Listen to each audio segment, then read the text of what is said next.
Well, it was a glittering affair, this celebration of really art on the African continent. The 34th edition of the Absa L'Atelier, announced in Cape Town, South Africa, around the auspices of the World Economic Forum. In a moment, we'll be chatting to three of the four artists who were announced as winners. But first, it's time for the specialist art curator from Absa to tell us what process he went through in determining these artists. Thabo Sishaka, lovely to have you here. Cool. Thank you so much for having me this morning. It is 34 years. Tell us about how the competition has evolved, if you like, over those 34 years.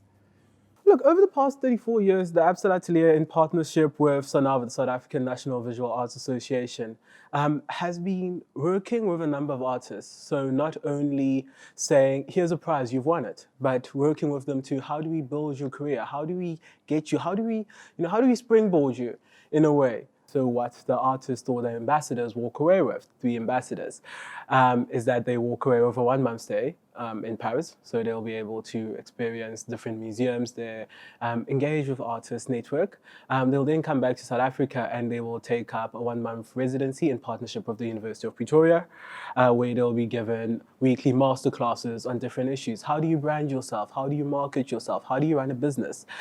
Which are a number of skills that are lacking. And as a business, that is what we do. We offer the business side of skills. And so that's what the artists will be doing. They will then go on to take a 2 month residency at Nairok Sculpture Park, where they will be working on different artworks. And so the one thing that is also different this year is that the artists will be working collaboratively to create their solo show, which will then open in the Absa Gallery and then travel to the different countries whereby they're from. And so it's about giving the artists more exposure across the African continent. And this year we did something very different, as we always do. So a few years ago, the L'Atelier opened up to 11 other African countries. And this year, what we did, embracing change, embracing the fourth industrial revolution, but also saying we need to become more digital. We need to become digitally led. And as a digitally led bank, the decision was taken that everything regarding the L'Atelier, so entries, adjudication, was done online. And we've started introducing technology into everything that we do. So we've now gone into virtual galleries. So we're looking at how do we get more people to have a broader reach. Africa for me is exciting for obvious reasons, right? And to see the diversity in expression, the depth, the humanity, the sincerity, the honesty, the vulnerability that is being exposed in almost every piece of work, you must be in cloud nine. Look, I think it's very exciting. As a curator, the one thing that you always do is that you get to engage with people's stories. You get to interrogate it, you get to learn. And so you're able to travel to a particular place by looking at an artwork, exploring it without having left. Well, it is time to meet the artists now. Thank you very much, Thabo, Cool. Thank you so much for having me. work that you've been doing. Cool, thank you.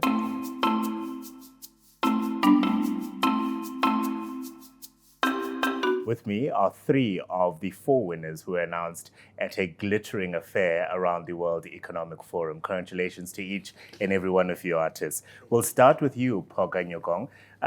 This is not the first time you've entered Absa L'Atelier. What did you do differently this time, and what did it feel like being announced as one of the winners? Thank you for that.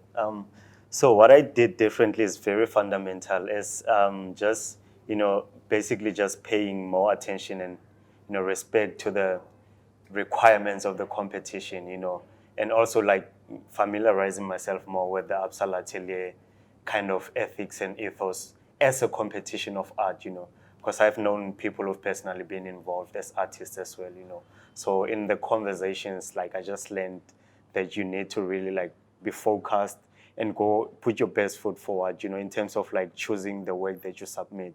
So I mean, in 2017, when I first entered, I created a new work for that, But then I think, 2 years later on or 3 years later on, like the work is more really like honest to itself, as honest to my vision as an artist, but it's also honest to the Absa L'Atelier's requirements. And in terms of like being announced as one of the winners, it's really humbling. It's a really like, life-changing experience. And I really thank the Absa L'Atelier for showing that confidence in this body of work. This is a body of work you would have done anywhere, right? I mean, yes, it's true. Once I had created this body of work, I was really protective around it. The work had been there, from late last year. A curator here and there would come and say, would you please like us to show this work? And I was like, no, I'm not showing this work. I'm reserving this work for something really special. Winfred Luena from Dar es Salaam in Tanzania, talk to us about the process that you followed in creating the body of work that you submitted to the Absa L'Atelier. The work that I submitted here in Absa L'Atelier is part of my project, which I was working kwa miaka kadhaa ya nyuma.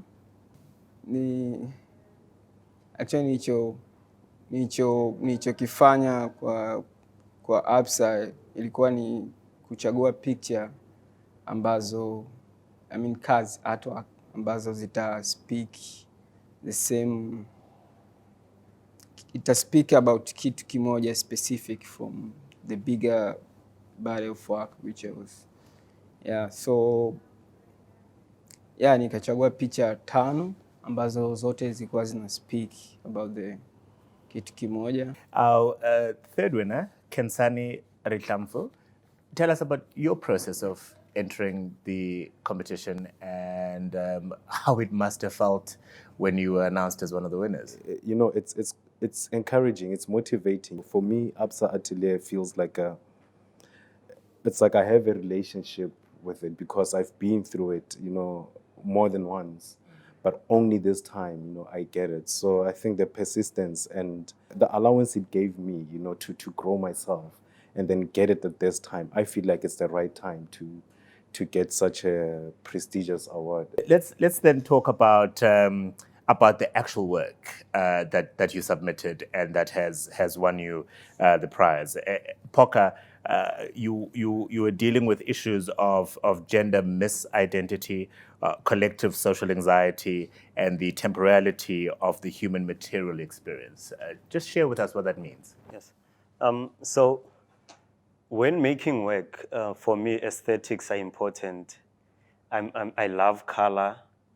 I love, kind of manipulating or setting up or performing aesthetics.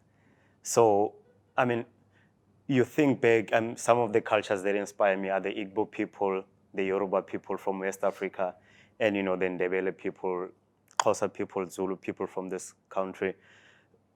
But what fascinates me more, particularly about the cultures from Western Africa, is the tradition of the masquerade, ceremony. So when you see those masquerades wearing their elaborate costumes and attires, they even covered from head to toe. You can't tell if there's a woman or a man. So already there are issues of gender at play, but because it's playful and it's as in, kind of paying homage to culture, I think it's a really fascinating way of addressing gender issues. And also the ideas of social anxiety are closer to home because it's something that I've gone through, in terms of anxiety as a person, been diagnosed with anxiety myself.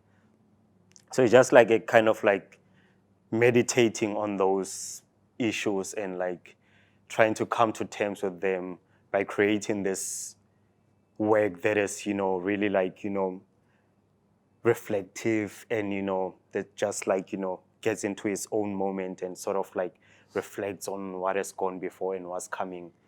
Winfred, you dealing with issues of individuality and individualism in your work. What are you hoping people will take away from your work? The courage to be who you really are,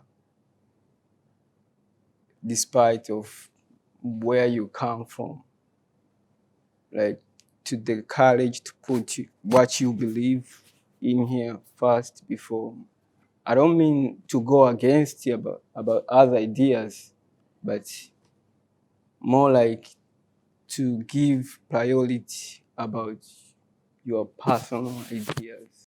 Kensani, you're working with ropes and woven realities. What is that all about? I think, with robes, I see no limits, first of all. At the moment, they're in a sculptural form and they suggest figures. But then these robes, I realized that I have a process of making and undoing, because then I study carefully, the figure, the formation, the muscle structure of a human figure, and then try to reinterpret that in robe. So you're looking at this person, but you're actually looking at this robe again, So it's like these concepts against what's reality, And so I sometimes want to treat these, because it's like different strings, it's different sizes of robes and different lengths. So they start off with a bunch of robes just lying around the studio, and then weaving them together to suggest this person, this figure that's doing this type of action, So it actually jumps, from these robes to what this person is doing in the same image. With these robes, you have figures that are suggesting certain actions. In my case, I praise a lot of, I think I sing praises to Africans. I really compliment the workers. I really compliment the your mine workers, your manual laborers mainly. It's a challenge on people to really reflect on the humanness as well, a side of us, on who we are, before we judge your religious belief, what you've just mentioned, before we talk about your cultural belief. But as we meet, speaking heart to heart, I think many people would relate in that sense.